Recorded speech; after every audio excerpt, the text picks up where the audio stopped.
The most widely published book in human history reveals that we are created in the image of God. Throughout our human journey, each encounter is an opportunity to see the shared humanity in ourselves and others. Regardless of one's views on religion, each experience and each story weaves us together towards a common path. A path of transformation, a process of growth and understanding, a recognition that, at our core, we share a common destiny. What does the search for truth really mean in our lives? How can we find a sense of unity in a world so diverse and divided? As we reflect on these questions, we start to uncover a fundamental connection that binds us all beyond our differences. Welcome to Created in the Image of God, Building Vibrant Communities, with our host, Wade Franson. Today's episode is Genesis and the Re-Education of the Human Mind. Hey everyone, it's time for Created in the Image of God. I'm here in the studio with Joseph Atman. He is the founder of Middle Tree. Before that, he had a PhD in the philosophy of religion, and he is going to be working with Soup Media and its new acquisition, Planksip, to make some of his ideas and work that he did in A Philosophical War more accessible to the mainstream, even as he continues to assist with building out Middle Tree to reach all ages, from the very first learning experiences on into adult education. Welcome to the studio, Joe. Thank you, Wade. Thank you for having me. And as I said before, thank you not just for having me here today, but thank you for, incorporating me into something or other publishing and being interested in the work that I've done. You're one of my biggest and best champions, and that is really, really appreciated. So thank you.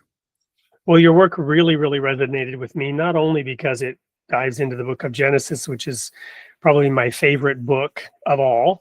And it's the foundation of everything. And for me, my whole life has been spent sort of trying to get to the top of Mount Everest so I could survey the landscape and see what's really going on from the 50,000 foot level. I just like to have that overview. I don't like to be lost in some valley somewhere, not knowing which way is up and which way is north, stumbling around in a cloud of darkness and confusion. So for me, going back to the book of Genesis helps with that. And the fact that you unpacked it in such a different way really resonated. And of course, that's part of the reason you're here on this show. The other part is your focus on education. So we're going to talk a little bit about your background and how you got started with Middle Tree, right? So let's start there by telling us a little bit, share with us your educational journey. When did you feel like you were destined to go on and pursue a PhD? Did that desire start real early, or what was it that led to that monumental effort? Because that in itself is a climb up Mount Everest. Certainly. No, I was to say I was not a good student in high school is a bit of an understatement. It was questionable in my senior year as to whether or not I was going to graduate. So it kind of what happened, and this is a story I frequently tell across a number of different spectrums, is I sincerely had an interest to learn and a genuine curiosity about things. And I really like to read, and I love to write and to think about stuff. And I had this dictaphone. I think I had my first dictaphone, with like a little tape, like an actual tape in it, like tape recorder, when I was 10, 11, 12 years old, something like that. And I would, record all my thoughts into it and all this stuff. And, had all these stories and, things that I would play out, stuff like the kids do. Then I got to middle school, and for some reason, things got really difficult for me. I encountered subjects that I wasn't familiar with. Things just started to not click, right? And I started to bring home bad grades, and that trend continued on into high school. And, at some point, especially when you don't have coping skills as a young person, you begin to buy into the narrative of the primary organization, institution, or faction that's telling you about how intelligent you are, right? And for most young people in the world today, that's what school says about you, what your grades say about you. And I really just believed that I was not very smart. I was not very capable. that I was not very worthy. And that narrative about myself, that belief, that idea about myself, permeated all sorts of different avenues within my life and in my own upbringing. And I was generally, I'm a very positive person. But again, when you're younger and hormonal and you're experiencing all these things for the first time, that can be a really difficult road to navigate when you don't have that inborn belief in yourself gets extracted because you start to tell a different story. So I was just not a good student, but there was one thing that I was good at, which was writing. And there was no AP or anything back in the day, but I was in an honors English class in high school, in my senior year, and there was this one class that you could take. It was only for seniors. It was called Religious Quest. It was taught by the head of the English department, a man by the name of Dr. Griffith. And Dr. Griffith, he was sort of this legendary figure within our high school. And he taught this one class, and it was supposed to be this life-changing class and like a college course. And he treated you very differently than you got treated by any of your other teachers. That was the word, right? And once I got into that class, it did not disappoint. He was phenomenal. That course opened me up to all these different ideas and notions, and we talked about spirituality and religion, not just as religion, but as something that was incorporated into a person's daily life. I excelled in that class, and he noticed it. And he took me aside one day and said, Joey, what are you doing with your life? And I said, I don't know. And he said something that changed my life right there and then. And I remember it like it was yesterday. He said, well, you have a very powerful mind, and I think you should do something with it. Because he knew me, he knew what, I didn't go to a huge high school, and it was a bigger high school, but it was, I think teachers had a good idea about who their students were and what was going on. And he knew me. And, he took an interest in me and had some obvious concern. And he said this thing to me that, you have a very powerful mind, and I think you should use it. And he wasn't saying I was so super smart. He was saying I was capable. He was saying that I to not believe the narrative that I had put out there about myself. And that, again, changed my whole outlook on myself. I did graduate high school. He took me to Hofstra University, which I grew up in outside of Chicago. And he took me to Hofstra University in New York. He knew about this program within Hofstra University that he thought I would excel at. And again, this is me in my 1.7 GPA or whatever. I got like the red carpet treatment at Hofstra University, had lunch at the President's Club, got to meet this private tour of the campus, got to meet all these people. And anyways, I wound up going to Hofstra in this program called New College. I won't get into what New College is, but it's there's only a few new colleges in the world. It started at Oxford University, if you've ever heard of Oxford University. So it's a great and serious program for true liberal arts, like education that concentrates, that allows students to concentrate on an interdisciplinary approach to their education. So I thrived there. And then I actually went on to get my master's degree. I stayed at Hofstra in New College to get my master's degree, where I studied philosophy and writing in my undergrad. I carried it over to my master's degree.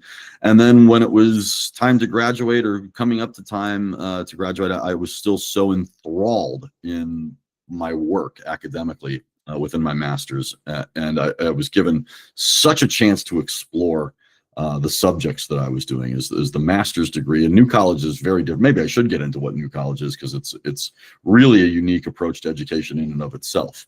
But my master's degree very quickly didn't have assigned courses that you had to take. You created your academic path with a professor, with a counselor, and a small committee. but you didn't have necessarily courses that you had to take. You would attend this lecture. You had, here's what I want to study this semester. Here's my focus. Here's my goal. And then you and your instructor, or the person who was overseeing your work that semester, and it changed. You had a primary sort of counselor, and somebody who was sort of like in an academic committee.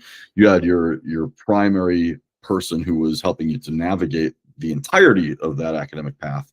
But then semester by semester, you had somebody who was sort of your touchstone or the primary focus for that semester. So one semester I did a political philosophy study. One semester I did a study in the linguistics. And so I had all these different kind of focuses.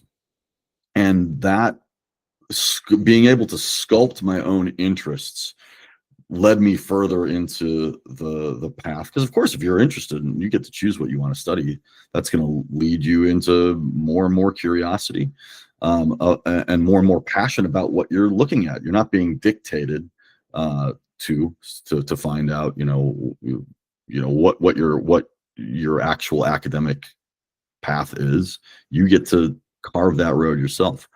I got to do that, and then at the end of that, at the end of my master's program, I looked back and I said, I'm not done with this, and I want to keep learning about my current course, and I don't want it to end.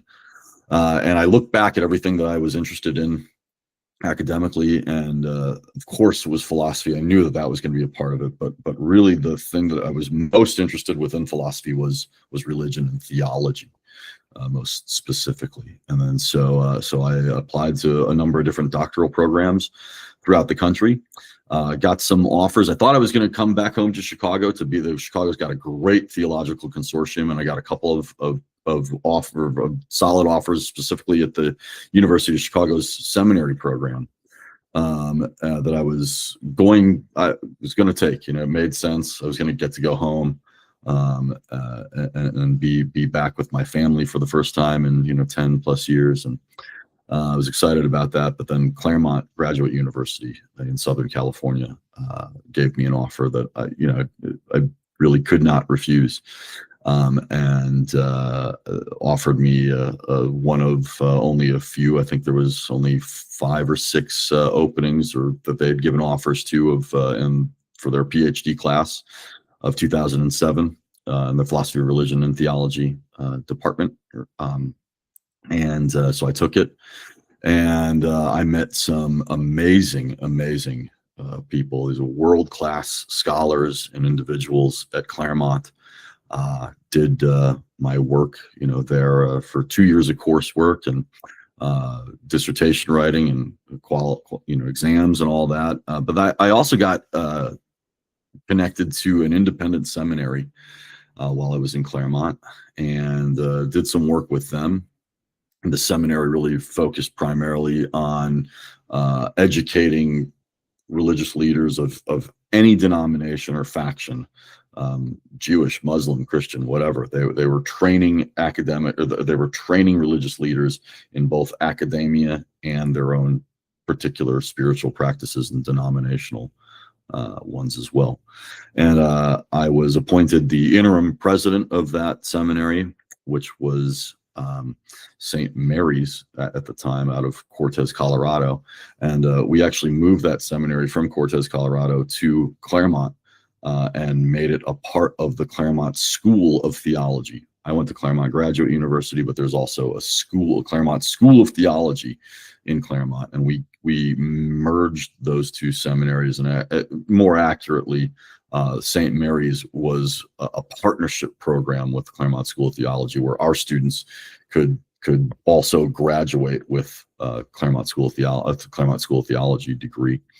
Claremont School of Theology did great things with marrying in or having other seminarial programs orbit their general course offerings and programs. And so super cool thing that they were doing back then. This has got to be circa, I'd say 2016, 17, probably, I think. So I was the interim president for about 2 years there. But then, yes, as you said, Middletree was really kind of taking off. And I, was very busy with Middletree, and have been, working on all of our programs and keeping that all afloat. And I thought I was gonna, I thought I was gonna do Middletree and kind of hand it off and then go into academia. But that just never happened. I just kept working with Middletree. It was something that I, being the founder, got to also create and do and work on something in ways that I thought was going to be beneficial for those folks we were working with. I love our mission. And I also found that I could continue my own work and actually do an offshoot of my dissertation, which is what I really was passionate about anyways, and do that at the same time. I don't know how I found the time to do everything. It's kind of like maybe, give it to a busy person and it'll get done. But I wrote the first part of the Philosophical War in those initial years. I guess even as I was working on my dissertation, the Philosophical War was almost what didn't make it into the dissertation, but was really my passion. And then I kind of was able to put it all together and expound on that in the years since. So Philosophical War is really what, again, I'm passionate about, what I'm really interested in exploring more academically, intellectually, and otherwise. And then, you read it a number of years ago, and here we are. So. So I really appreciate you refreshing that history. I knew, a lot of it, and there was stuff I didn't know, and it's really awesome to hear it put together and to sort of follow you on that journey. I've written down several questions, and the really cool thing is that we're announcing a series of discussions, a series of shows. So I don't always have to stop you and say, hey, wait, I want to dig into that, because I'm making notes of things we will unpack later in more detail. Right now, we're going to go to a quick commercial break, which is probably going to be something about you or your work to sort of form the segue into this next segment. And the reason I say that is this is being pre-recorded. This series of discussions will be pre-recorded for release on those Sunday mornings. So anyway, don't go anywhere. We're about to come back and really get into some of the meat of this when we return to Creating the Image of God with Joseph Atman after this short commercial break. We'll see you there. In a world where the battle of minds goes unnoticed, one man dared to challenge the very structure of consciousness itself. Joseph Atman proudly presents the first part of his groundbreaking collected work, A Philosophical War. Atman's mission is to expose humanity's most elusive adversary, the structure of its own consciousness. He argues that the modern human condition is plagued by a thought process that inflicts unnecessary suffering. This thought process, like a stealthy enemy, wages war against our nature. Atman's quest is both daring and revolutionary, to overthrow and replace the current prevailing conscious structure. He identifies the enemy within and seeks a more coherent and powerful ally. With digestible bursts of epistemological guerrilla strikes, he pierces the lines of everyday thought patterns. This counteroffensive offers a new perspective, one that challenges the way we perceive reality. Atman asserts that humanity's consciousness has relied too heavily on thought alone. He introduces being with, a relationality that harmonizes humanity with the world around us. But the battle doesn't end there. Atman reinterprets the early chapters of Genesis. He calls for the removal of contemporary notions of God while offering a profound argument for God's existence. Filled with intrigue, simplistic insights, and mystical yet realistic hope, this book is a potential landmark work. A Philosophical War by Joseph Atman. Available at Amazon. Well, welcome back to Creating the Image of God. We're here with Joseph Atman. He's just shared his educational background and how he obtained that PhD in the philosophy of religion after having gotten a stellar 1.7 GPA. Having a daughter who's a senior this year and applying to all these colleges, I'm kind of in awe at how that worked out for you, because here it's the opposite, right? If you don't have a 4.4, you're not going anywhere these days, right? But it's awesome that you found that path, and the rest is history, as they say. So part of that history, though, is Middletree. So what I want to dig in on here a little bit is how your intellectual curiosity was piqued, and how that professor that told you that you had a powerful mind that had a lot of potential. So how does Middletree go about addressing educational needs in such a way that that curiosity is encouraged and furthered rather than stifled? Mhm. Yeah, we have a very unique approach to how we go about working with our students when they come to our centers. We have a couple of different programs. Now we work with school districts in programs that they request and require. And so in those programs, when we're at schools running a district program, we're doing whatever it is that the districts would like for us to do.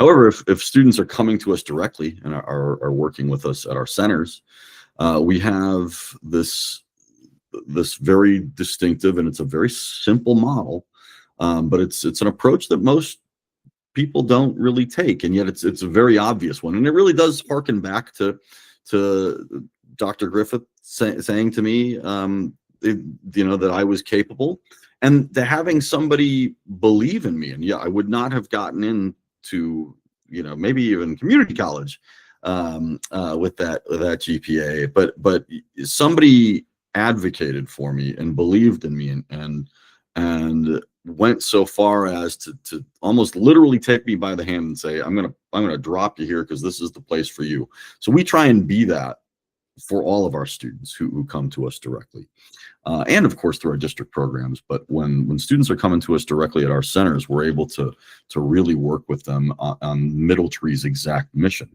And our mission is to make sure that education is accessible, that anyone can be a part of what we do regardless of their financial capacity. We want to make sure that it is unlimited. That is to say that students can come. When you're a Middletree student, you can come and work with us at any time that we are open. We're sort of like an academic gym, right? You come to the gym whenever you want to. You don't need an appointment. You can come, you be there for as long as you need to work on whatever you have to, in whatever way works best for you. There's no in time, there's no out time. You show up, you stay there and work for as long as needed. And then finally, we want to make sure that it's personalized. That every one of our students gets a personalized academic path and plan when they're with us. And those are things that our educational system is simply not set up to do. We're certainly not able, even in the public sector, to allow everyone the kind of access that they need, because of course those folks who are living in more difficult conditions, survival is what's going to be primarily most important, of course. It's not your truancy rate and how much you're at school. It's did your family make it through the day, and was it able to feed and shelter itself? So we're trying to take care, to make sure that people who are living in those most difficult situations, they don't have to worry about being on a school's schedule. And we understand that schools, we do not exist to be a critique to the educational system, not at all. We're trying to work with education in a reformative way, and be a support system to school districts and to our current educational system. But the educational system has to operate on a calendar. It has to operate on time. And if you are a student whose family is more or less homeless, or fighting to survive just in general, how often you're in school is not the primary focus. Where of course for a district it is, because they need you in school for a variety of different reasons, not the least of which is that they get funding based on their truancy rates. But also, school districts, teachers, administrators, they all, pretty much all of them, very much care about their students.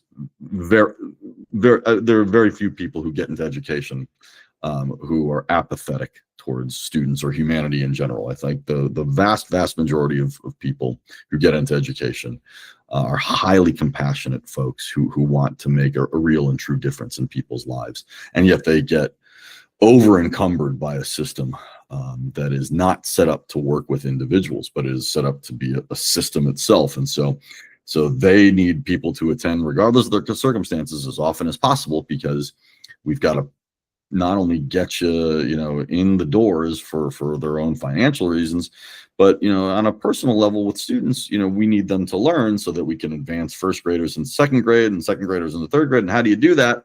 Well, you have to run them through a series of tests, and in order to obtain that information on those tests, they have to be in school, right? So it's this cycle. But if you're not, if you're just not capable of going every day, then why should you be punished for that? So Middle Tree takes a totally different approach to that. Well, I'm seeing some of the dots here that are being connected from the ideas in the philosophical war around the concepts that we build in our head and how those concepts disconnect us from reality. And you and I have had discussions about that, about we need concepts, we require concepts to make any constructive progress, but then those concepts become calcified and they become the problem itself. And I'm seeing now, also based on my own experience, teaching 4th and 5th grade, how that is, right? Yeah, you go in with the best of intentions, but then there's this system, and in the end, you're serving the system. The system isn't serving you. And, where exactly and when does that, where do we jump the shark? When do we jump the shark in all of these things? That's part of the question. And I can see how the work with each individual person, empowering the mind of each individual to be creative. And I love that you said we're not there to critique it, we're not there to put it down, we're there to support it, but we're also trying to transform it from a positive way. We're not about the forces of destruction, we're about the forces of integration, right? And all of this reminds me of, my audience knows I'm a Baha'i, so I'm going to bring in a Baha'i quote here. First, I'm going to bring in a couple of Baha'i concepts. One is that evil can also be called ignorance, right? Ignorance is the source of all evil. And the degree to which education should be our focal point is really lost on people, right? As we, have this political war going on in our country and everybody's seeking to gain control of power and budgets and, whatever it is to pursue their agendas and their ideologies, the solution is always education. But it's not about controlling education, right? We talked earlier about what just happened today, which is that Barry Weiss and the Free Press was acquired by Paramount as they seek to, position CBS as a more centrist, more open news. What does this have to do with anything? Well, Barry Weiss said it used to be all the news that's fit to print, and now it's all the news that fits the narrative. Well, the narrative exists to support the institution or to support the policy or to support the power or the perspective or the party in power or whatever it is. There's a narrative, a story that gets told, right? And even the Genesis story, right? The story about the tree of the knowledge and the good and evil, it's exactly that kind of thing. We've talked about how foundational it is. And I love that you went in and reinterpreted it, right? So my point being that education to eradicate ignorance and to enable all the minds to be empowered to use the strength and the capacity that they have for independent investigation. So now back to the point of this little monologue, the article that I read today in something called BahaiTeachings.org was titled Science, God's Greatest Gift to Humanity. Now, I took a little umbrage at that title, Science, God's Greatest Gift to Humanity. Seemed like a bit of an overstatement. But when I read the article, they're quoting Abdu'l-Baha here in this article. And it says, all blessings are divine in origin, but none can be compared with the power. There's that kind of concept that you were told. You have a powerful capacity in your mind, Joe. What was the exact words that they used, or that this professor used to describe your potential back in high school? You shared a little while ago. And I think you should use it. You have a very powerful mind, right? And here it is. Abdu'l-Baha's agreeing with that professor. All blessings are divine in origin, but none can be compared with the power of intellectual investigation and research, which is an eternal gift, producing fruits of unending delight. Man is ever partaking of these fruits. All other blessings are temporary. This is an everlasting possession. Even sovereignty has its limitations and overthrow, right? I mean, they're pursuing power, right? Power politics, coups, elections. Even sovereignty has its limitations and overthrow. This is a kingship and dominion which none may usurp or destroy. Briefly, it is an eternal blessing and divine bestowal, the supreme gift of God to man, right? The powers of independent intellectual investigation. That whole story of the Garden of Eden was a choice. You know, you can pursue the tree of life, or you can pursue the tree of the knowledge of good and evil. In the end, as the Apostle Paul shares, they come back around together, because Paul said that to the Corinthian church, strong meat belongs those who by reason of use have exercised their senses to discern good and evil. So he's praising the tree of knowledge of good and evil when used for its rightful intended purpose, as Abdul Baha here describes. So I just thought I'd throw this into the mix here about how important it is. And, you know, for me, connecting the dots between how you've been approaching education with Middletree. And my apologies for sort of closing out this segment. We're going to go to another commercial break. When we come back, I want to talk to you about, okay, so what next? Having this background and having worked on Middletree and doing what they do, okay, where are you growing next? What do you hope to accomplish as this trilogy expands and as you take a half a step back from Middletree, continuing to oversee it, continuing to make sure that it has the fertilizer it needs, the sunshine it needs, the water that it needs to grow? But where are you growing next? Don't go anywhere. We'll be right back and let Joseph Atman answer that question.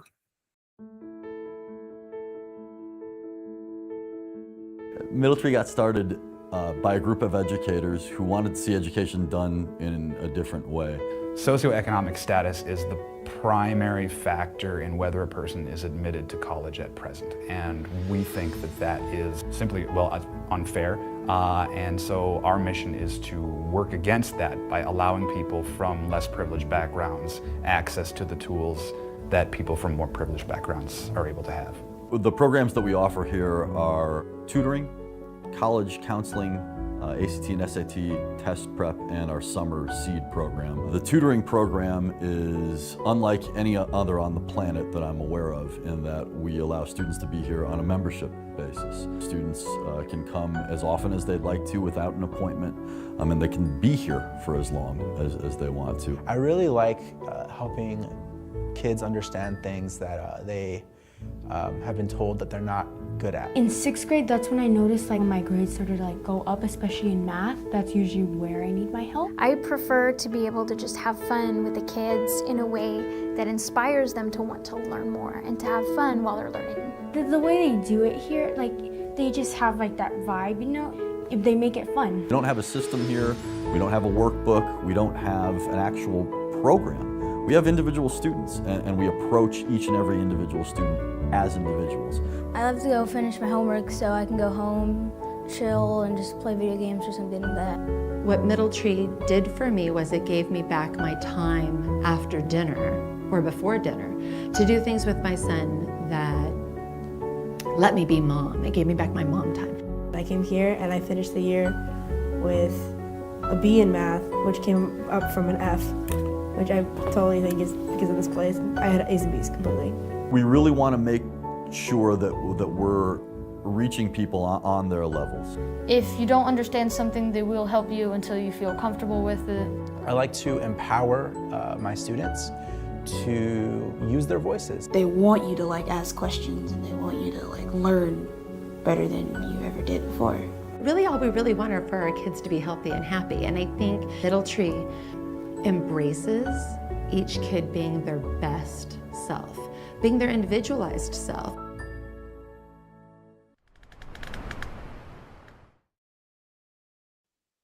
Welcome back to the concluding portion here of today's show on Created in the Image of God with Joseph Atman. Right before the break, we were talking about education, the importance of intellectual inquiry, and how the divine capacity of consciousness and independent investigation of reality is at the heart and core of everything. Joe, in your book, you talk about that, engaging directly with reality, not through our conceptual frameworks, which are flawed. The minute we have an idea and it sort of solidifies in our head, it's already not reality. All of this that you've learned, studied, shared, and built with Middletree, where are you going next as you get that? The second installment of your book is done and in the editing phase and will be coming out here in the not too distant future. And I'm sure you're working on the third volume. Where is all this going? Where are you growing next? So the short answer is I don't know. But I'm really curious to find out and to be on the journey. And I'm very grateful to be able to walk it every day. And it's sort of that 10,000 mile journey begins with one step. Where I feel like I'm just kind of going along and going with the flow, as I sort of always have. People ask me some semblance of this question frequently. What do you want to do with Middletree? What do or even it can be, something as more about your personal life. Why have you done this, or why have you not done that? And my answer is always just, I have never had necessarily a plan, and this drives some people crazy, or some people couldn't live like that, and that's fine. And of course there's the old adage, if you want to hear God laugh, make plans, right? Or something to that effect, where I just have frequently, and not that I don't have direction or some path by which I'm hoping to pursue in some general way, but I've always been a very content person. And so I've always just kind of gone with or wherever the day sort of leads me. And I think that's something that I found very difficult about running a business, because I'm so not a businessman by any stretch. And so this is more my wheelhouse, of course. So I'll just be really excited to be able to get back to being able to focus on my not academic, but sort of that academic work, that work that's taking place outside of the traditional field of academia, and be able to explore this together with something or other publishing, and the outlets that and the audiences that I'll be afforded from this platform. And so I'll be writing the third part of the book, which I think is going to actually be the spiciest part, and maybe by some extension something that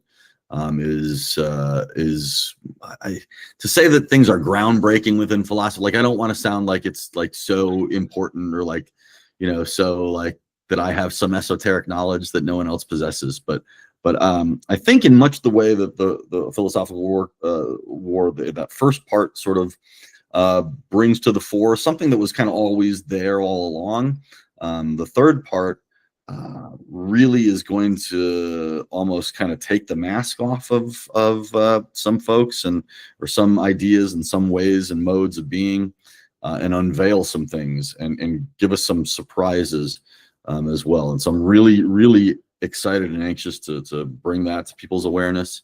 And I've always discovered, I think I do this work, by and large for myself, because I always discover a lot while I'm doing it, right? Again, I don't have this narrative myself that I'm trying to fit everything into. I have frequently found that I'll be working on something, researching something, looking at something, doing something, and then I'll have a completely different sort of, I don't even want to say final destination, but I'll arrive somewhere that was quite the opposite of the place where I thought we were going. But then the beauty of it is that I don't stay there either. We just keep going, right? And we just keep evolving and keep understanding and keep growing and learning. So I'll be really excited to get this third part sort of underway. As you said, the second part is finished, but in process right now. And I'll be further excited to see how that incorporates with Middletree. As you mentioned, although I'm taking a step back at the moment from day to day and letting professional people who are business folks handle that stuff.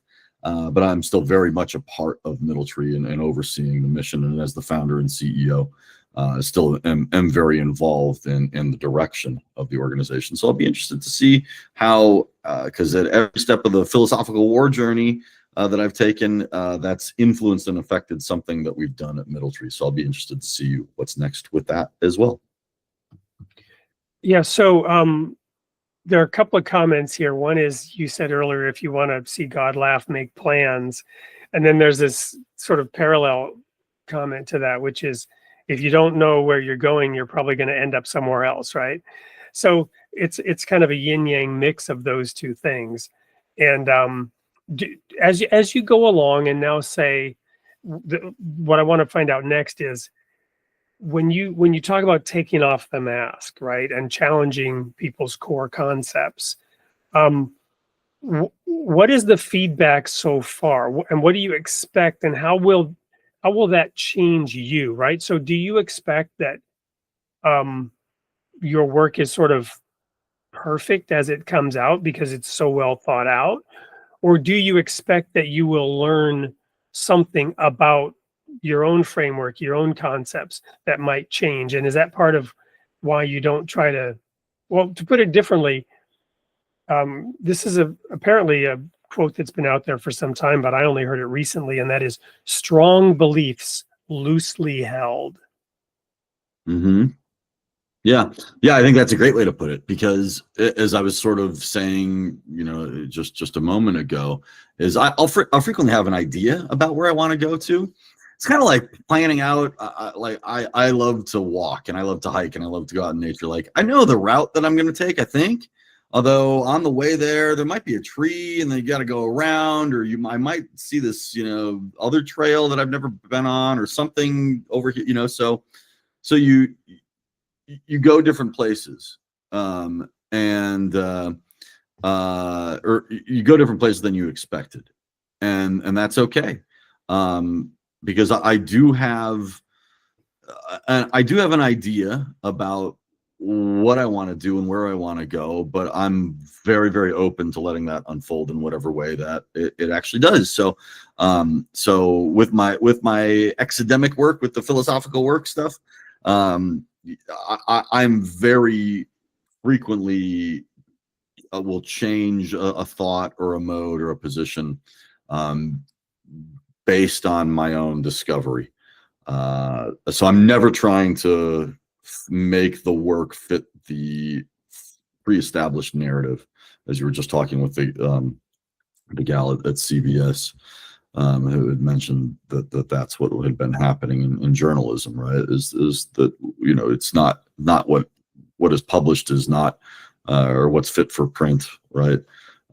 Is whatever is out there in the news and in the world, right? But it's got to fit the narrative. Well, I take the exact opposite with my own work. Is I think I know what this is going to look like, but until I really unpack it for myself.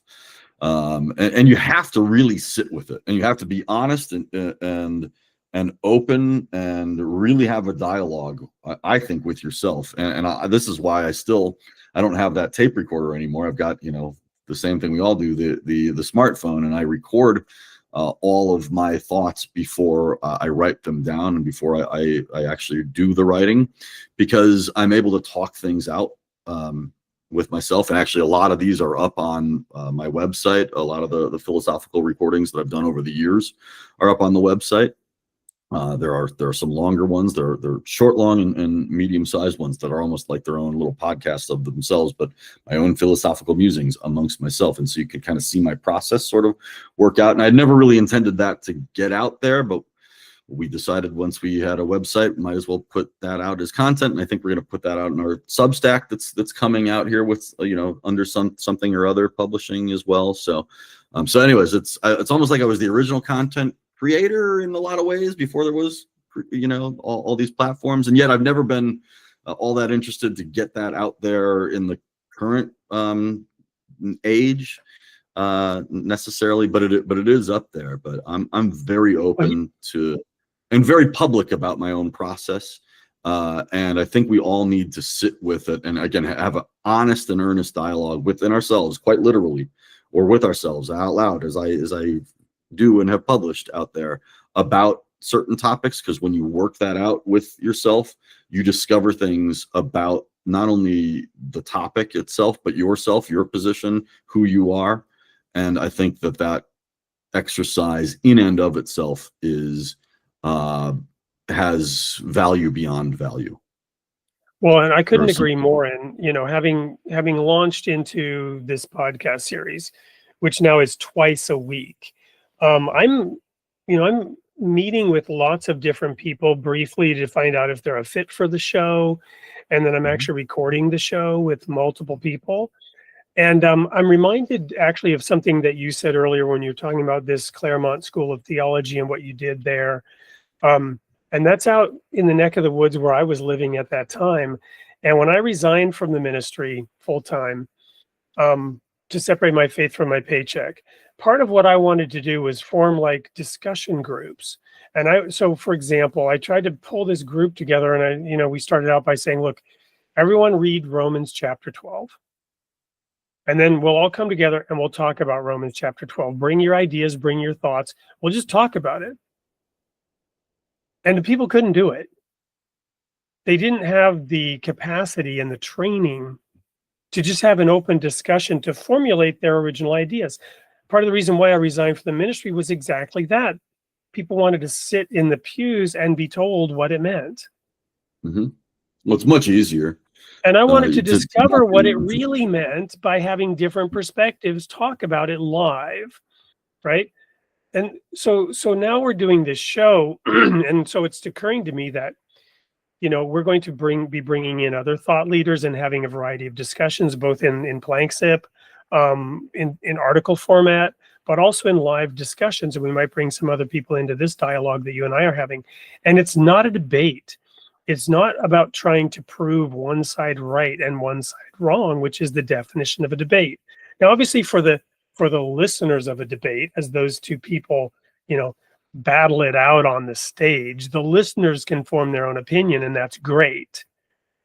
But to what degree are the participants in the debate, really listening and really responding live, in a debate? Yeah, when they've does got the to other prove their person own point, right? Right. Yeah. So it's have to almost like a disingenuous they have to defend dialogue. a position. So there's no synergistic arrival at a new position happening. Yeah, exactly. When your ego is that involved, right? It's a disingenuous dialogue. So like when I'm doing these dictations, with me and myself, there's no place that I'm necessarily trying to go to. I'm just exploring a topic.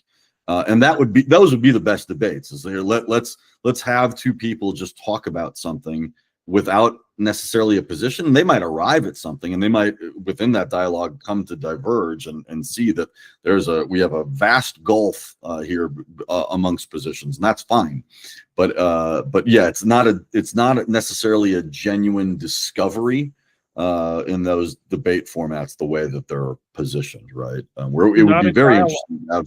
Yeah, it's not. Yeah, to be, and I think this is why podcasts have become such an interesting and sort of robust platform and environment, is because that's kind of what podcasts are. Here, I'll have somebody who has a particular gift or stance or point or take on something, and let's just talk to them about whatever it is.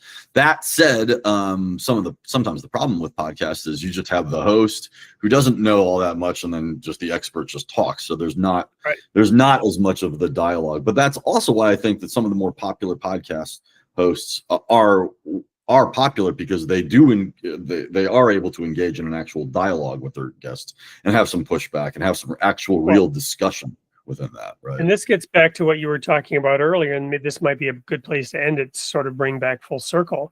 When you were talking about the new college and a really robust liberal arts program, right? I have a liberal arts, I have a bachelor degree, in liberal arts.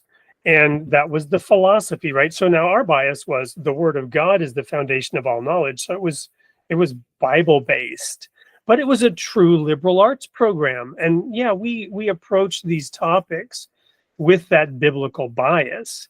But I remember especially Dr. Stavronidis, who, I got an F in Latin literature. So that was my wake up moment. I managed to pull off more than a 1.7, GPA, but I was put on academic probation my first semester because I took the senior level course, and I didn't respect what was going on. I was too ignorant, too opinionated, and didn't have the skills yet to really deal with the material.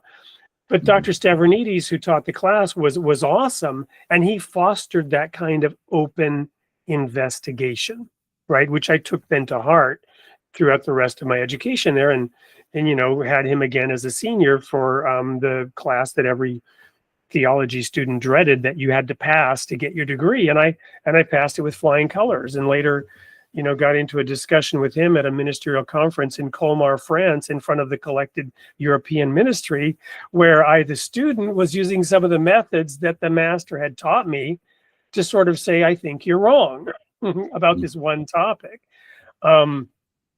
He's passed on. I never really got to circle back with him to sort of flesh that out. But the point I'm making here is, this dialogue, this independent contribution, and it's fine if we understand somebody's bias, as long as their strong belief is loosely held.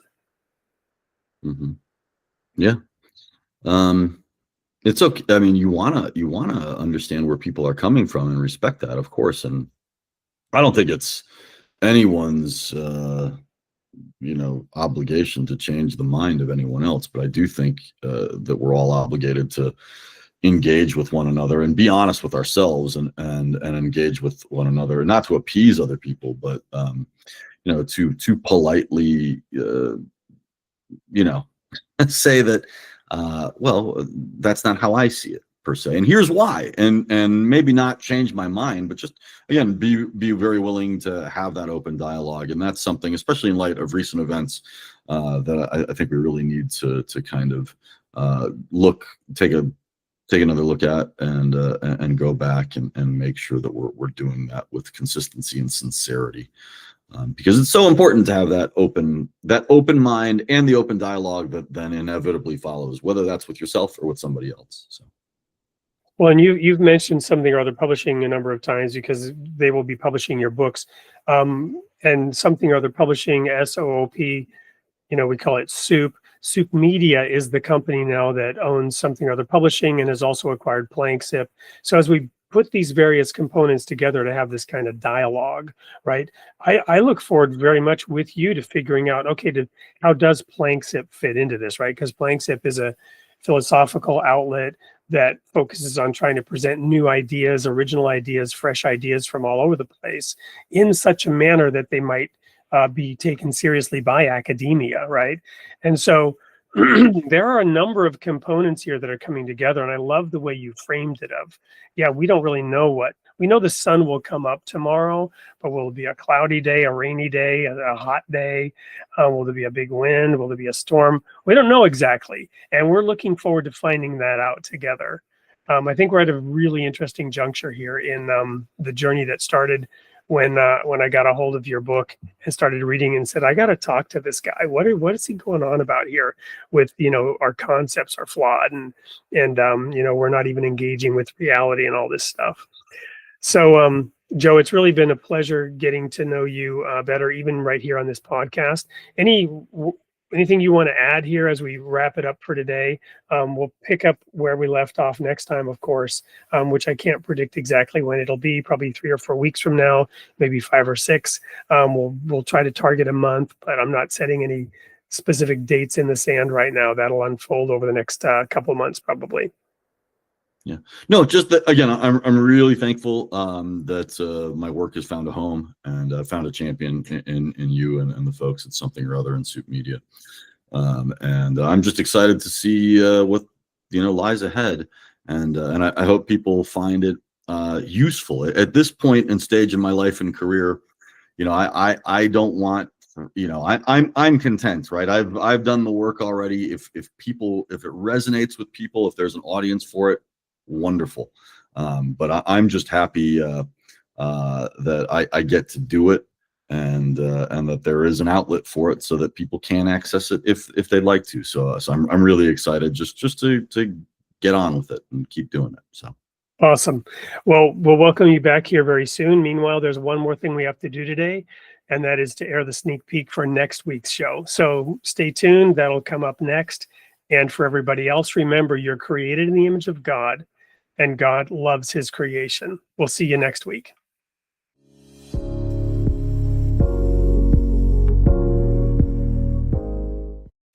Hey everyone, it's Wade Franson back with another sneak peek for Created in the Image of God. I have a guest that I've been so looking forward to interviewing on the show. His name is Mark Oppenheimer. He says that he likes his religion somewhat traditional. He's Jewish here in America. And on the political sphere, he might be somewhat more left of center. His work, as he described it to me in our brief preparation for this interview, is he likes to objectively report on things, obviously to help people form their own opinions, but he sometimes offers his own as well. So he's an interesting mix of what America needs more of, in my opinion, right now. Welcome to the studio, Mark. Thank you. Good to be here. Well, we always like to let our guests know a little bit about who it is that we're interviewing. So how would you describe your upbringing and background? I'm a New Englander. I was raised in Springfield, Massachusetts, the eldest of 4 children, 2 Jewish parents, very different kinds of Judaism. My father was from the what is called classical Reform tradition that was created by German and Central European immigrants in America. My mother's parents were both from Orthodox backgrounds, but had become communists, so very aggressively secular in their outlook. And so I sometimes joke that I was uniquely bred to be indifferent to religious observance, but somehow it didn't work out that way. And then I went to college and ended up doing a PhD in religious studies, but never with the idea of being a scholar, always much more interested in going into reporting and bringing religion and religious news to a broader public rather than staying in academia. So, and fortunately it all worked out. Well, I'm excited to interview you because my audience knows I'm serially putting out a series of articles, writing a book on the role of religion in civilization building throughout history. It's a sort of a, for dummies, right? I'm no scholar either, but looking back, starting with Adam, Abraham, Noah, what did these people contribute, and then Moses, of course, and Jesus, but also Muhammad, Buddha, civilization's rise, Göbekli Tepe taught us this, that, first came that temple that you're probably familiar with this, and the religious idea, and civilization arose from the idea of religion. So this mix that you probably got from your parents, how do you incorporate this view in your reporting and writing? Well, I come from a tradition, Judaism, that has a lot of room for argument. That's in fact, a sacred gesture in the religion. So the halls of study, the Bate Midrash, the Beit Midrashes, are places where people pair up in what are called chavrusas, which is partners. You learn together 2 at a time, and you sit over a text and you argue over it, and you share competing observations. And the text itself are often books of the Talmud, which is a record of disputations among rabbis fighting over how to interpret things and arriving at conclusions. I mean, it's literally a record of arguments. So we are truly the anti-literalist, anti-fundamentalist religion. Argument is totally essential. Contesting is totally essential. So that's in the tradition. My parents were both very much that way. Nothing was ever handed to us as dogma, in anything, in religion, in politics, in life. We were encouraged to argue with them. Not that they didn't have this final say in their household when we were growing up, but there was certainly no because I said so. I mean, it was always, you explain stuff, you talk about stuff, you quarrel about stuff. And then I entered into, a guild of journalists where part of the job is to always be seeking different points of view. So I think that in a lot of ways, starting with my religious heritage, I'm inclined towards skepticism, argument, disputation. The other thing that I would say Judaism and the Abrahamic faiths give us specifically, which I think is very much in my intellectual DNA, is a kind of anti-relativism. I mean, remember that it's Torah, it's the Old Testament that says there's one God, not multiple gods. You have to worship this one God, and anything else is idol worship. And so they were saying to a world of people that was organized by warring tribes, each of whom had their own local divinities, their own local icons. They were saying, actually, that doesn't work. Your icons are not as good as ours. In fact, they're idols. There's one God. And what that means, of course, is that there's one set of ethics. So it means that if rape is wrong in this town, it's wrong in this town. If stealing is wrong in this town, it's wrong across the valley 20 miles away. That's really, really important. I mean, that's how you end up with meaningful systems of justice. That's how you end up with a Rawlsian idea like justice as fairness, is that you say there's whether you want to say one God or one morality or one set of rules, the idea that it not only can apply to everyone, but has to apply to everyone is really essential to civilization. So the idea of a true north, right? But people coming at it from the north, south, east, west will have different perspectives and views.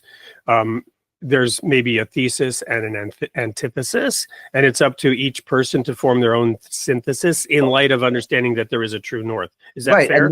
And more, yeah, absolutely. And more than that, I mean, Judaism teaches that we do not teach that everyone should be Jewish. In fact, there was a specific covenant with a specific group, with a family, with one family, and it's a permeable family. It's a family that you can marry into and be adopted into. It's not just bloodlines, but nevertheless, it is a family, a kinship network, and they are supposed to have Jewish practices, but Gentiles are not supposed to have Jewish practices. They're supposed to have the practices of whatever their communities are.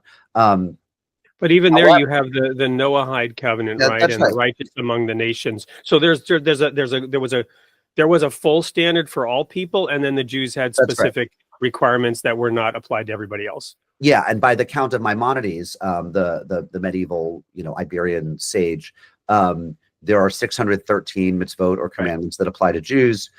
Many of which are not practicable without the temple. I mean, unless and until a temple gets rebuilt, there's several hundred of them that are irrelevant. But there are still, a couple hundred that are relevant and apply to Jews, and some apply according to Orthodoxy to Jewish men, and others to all Jews, but to Jews. And then there are 7 Noahide laws that apply to everybody. Do not, honor thy father and mother, and do not kill, and things like that. So.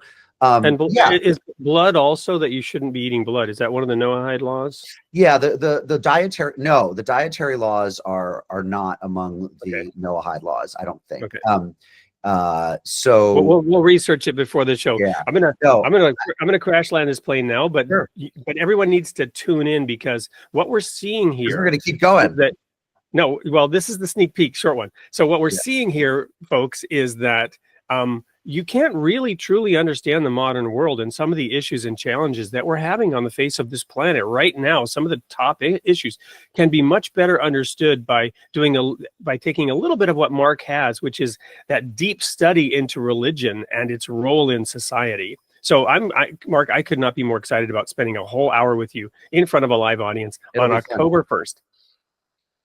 No, anything you want to add? Because I didn't mean to cut you off. No, you said October 1st. That's wrong. It's October 21st. October 21st. Thank you for correcting me. See, no, we're not going to argue about that. We're going to settle on October 21st. I have nothing to add. It'll be great. It'll be great fun. Awesome. Thank you, everyone. See you there.